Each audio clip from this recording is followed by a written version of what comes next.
Have you ever found yourself putting something off, not because you don't care about it, but because you care so much? Maybe it's an email you have to send, or a decision that you've been avoiding, or a conversation that you know you need to have. And instead of doing it, you delay, you overthink, and you tell yourself you'll come back to it later. Hi, my name is Torrey, and welcome to the Modern Humanitarian and Development Leader podcast. And what I want to offer for you today is this: procrastination is not a time management problem.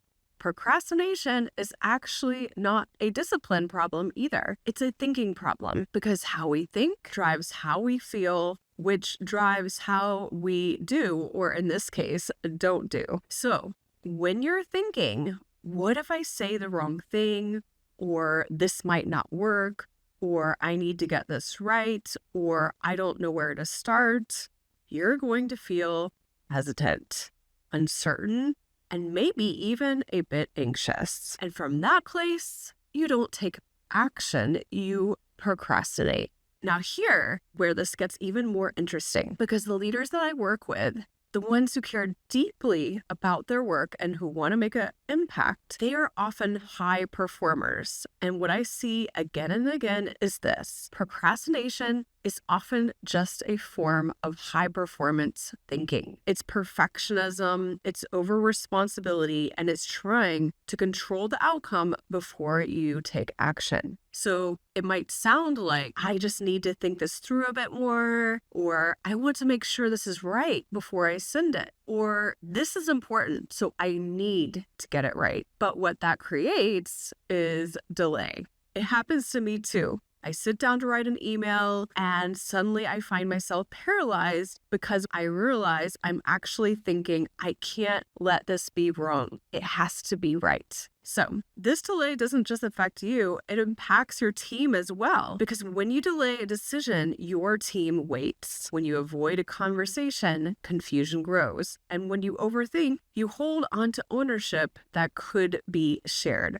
So procrastination isn't just a personal habit. It's a leadership pattern. And this is where I've started experimenting with something new, which has really helped me be able to write those emails. I've been using AI as a coaching tool, not to do it all for me, but to coach me through the procrastination so I can take action. Because that's what coaching does. It doesn't give you the answer. It helps you instead with understanding what's getting in your way so that you can move forward. So here's what I've been doing. When I notice I'm procrastinating, instead of just pushing myself to just do it, I open up AI and I write, I am procrastinating on this, and then I insert the task. Can you ask me one question at a time to help me take action on it and overcome my procrastination? And then I let it coach me one question at a time. Now, why this works is because it mirrors a coaching process. It helps you clarify what you want, explore possible ways forward, and identify what's really getting in the way, and then commit to a specific next step. Let me give you a simple example. Let's say I'm procrastinating on sending a networking email, like I just mentioned I do many times. And the thought I have is I might not get the response that I want when I send this, or I might say the wrong thing.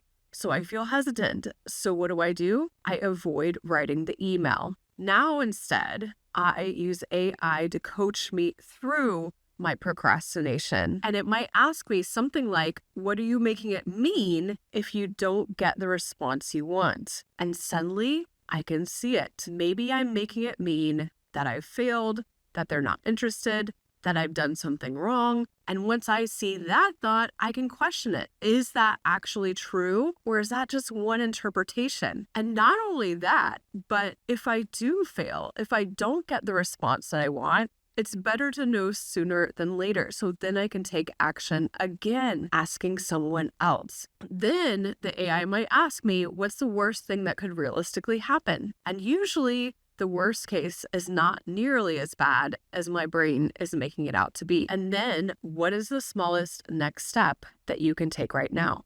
Not the perfect email, not the final version, just the next step. Maybe it's just opening a blank document. Maybe it's writing the first sentence, and suddenly I'm moving. And this is the shift from overthinking, which causes procrastination, to underthinking or realizing and analyzing and looking at our thinking, which allows us to take action. Now, I want to offer you something important here. Taking action will often feel uncomfortable, especially if you're used to wanting to get things right, especially if you care deeply about your work. But discomfort doesn't mean that something has gone wrong. It often means you're doing something new, or you are going to grow by doing what it is. And this is what modern leadership looks like. It's not about waiting until you feel fully confident.